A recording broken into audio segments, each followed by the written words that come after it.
Hello friends, welcome back to my channel. आज की video में हम बात करेंगे क्वांटम नंबर्स के बारे में। क्वांटम नंबर्स एक्चुअल में 4 अलग अलग तरीके के नंबर्स का सेट होता है जो कि आपको कंप्लीट इन्फॉर्मेशन देता है एक इलेक्ट्रॉन के बारे में। एक इलेक्ट्रॉन की लोकेशन क्या है, वो किस तरीके के एनर्जी लेवल पर है, उस इलेक्ट्रॉन ने किस तरीके की ऑर्बिटल को ऑक्यूपाई किया है, उस ऑर्बिटल की शेप और ओरिएंटेशन क्या होगी, एटसेट्रा एंड एटसेट्रा। ऐसी बहुत सारी चीज़ें आपको क्वांटम नंबर्स के ज़रिए पता चलती हैं। अब हम क्वांटम नंबर्स के उन चारों टाइप्स के बारे में डिस्कस करेंगे। तो सबसे पहला क्वांटम नंबर होता है principal quantum number, second is angular quantum number, third is magnetic quantum number and the fourth one is spin quantum number. अब हम एक एक करके इन सब को डिस्कस करेंगे। तो सबसे पहले और सबसे इम्पॉर्टेंट क्वांटम नंबर है प्रिंसिपल क्वांटम नंबर, जिसे आप n से डिनोट करते हैं, स्मॉल n से। ये नंबर हमें बताता है कि एक इलेक्ट्रॉन कौन से शेल के अंदर एग्जिस्ट कर रहा है और वो न्यूक्लियस से कितना ज़्यादा दूर है। अब क्योंकि इन शेल्स की नंबरिंग 1, 2, 3, 4 और इस तरीके से दी जाती है, तो जितना छोटा वो नंबर होगा उतनी ही कम एनर्जी होगी उस शेल की। अगर आपको पता लगाना है कि मैक्सिमम नंबर ऑफ इलेक्ट्रॉन कितने आ सकते हैं किसी एनर्जी लेवल में, तो 2n² उसके लिए फॉर्मूला है। तो ये था प्रिंसिपल क्वांटम नंबर, जो कि सबसे बेसिक और इम्पॉर्टेंट क्वांटम नंबर है, जिसका सिंबल है n और इसकी पॉसिबल वैल्यूज़ कोई भी integral value 1, 2, 3, 4 and so on हो सकती है एक्सेप्ट 0। अब सेकंड क्वांटम नंबर है एजीमुथल या एंगुलर क्वांटम नंबर, जिसे आप सब्सिडरी या सेकेंडरी क्वांटम नंबर के नाम से भी जानते हैं। इसकी नोटेशन स्मॉल l से की जाती है। एंगुलर क्वांटम नंबर हमें बताता है कि एक मेन शेल के अंदर कितने नंबर ऑफ सब शेल्स हैं। इसके अलावा ये एक इलेक्ट्रॉन की एंगुलर मोमेंटम को भी बताता है जो किसी भी सब शेल के अंदर प्रेजेंट है। और इसके अलावा किसी भी एक ही प्रिंसिपल शेल के अलग अलग सब शेल्स की शेप्स के बारे में भी ये हमें इंफॉर्मेशन देता है। अब जब हम इस क्वांटम नंबर के वैल्यूज़ के बारे में बात करते हैं, तो इसकी वैल्यू 0 से n-1 के बीच में होती है। आप इन वैल्यूज़ को कैसे फाइंड आउट करते हैं?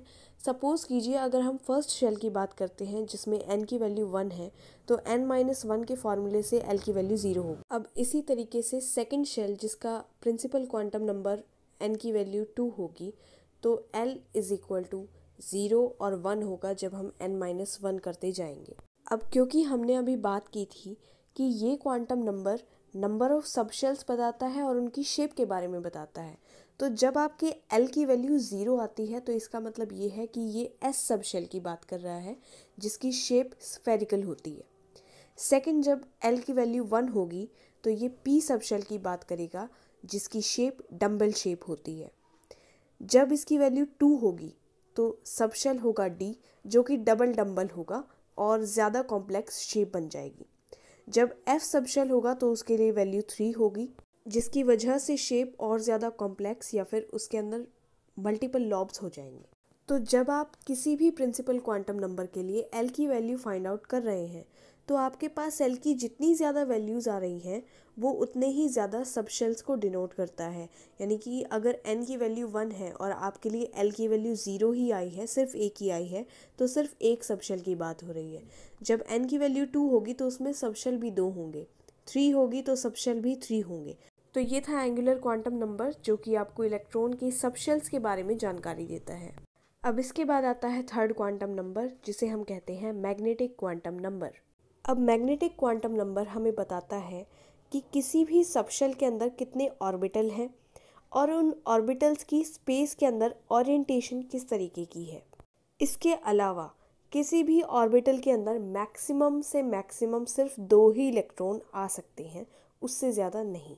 इसकी नोटेशन स्मॉल m से की जाती है। अगर हम इसकी वैल्यू की बात करें तो वो -L से +L तक होती है और L हमारा एंगुलर क्वांटम नंबर ही है जो अभी हमने डिस्कस किया।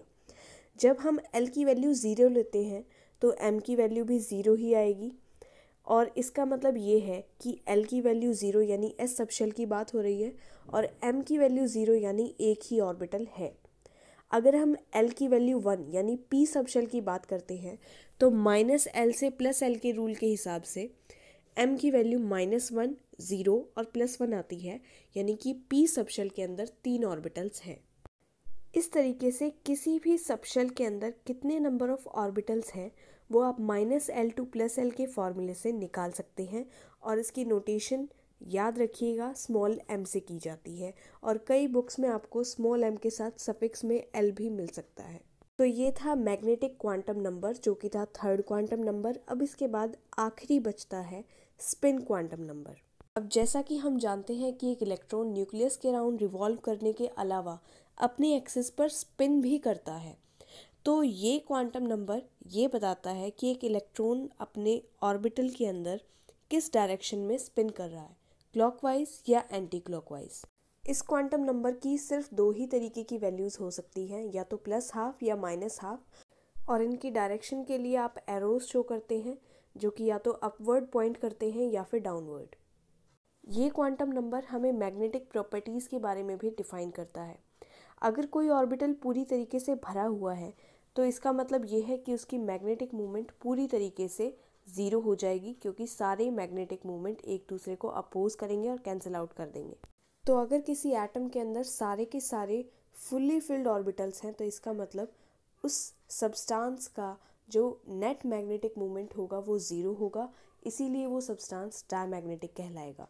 लेकिन अगर कुछ ऑर्बिटल्स हाफ फिल्ड हैं तो इसकी वजह से कुछ ना कुछ मैग्नेटिक मूवमेंट उस एटम के अंदर ज़रूर होंगे, जिसकी वजह से हम उसकी मैग्नेटिक प्रॉपर्टी को पैरामैग्नेटिक कहेंगे। तो ये था आखिरी quantum number, spin quantum number. I hope you like this video. Please like, share and subscribe my channel. Thanks for watching. Bye bye.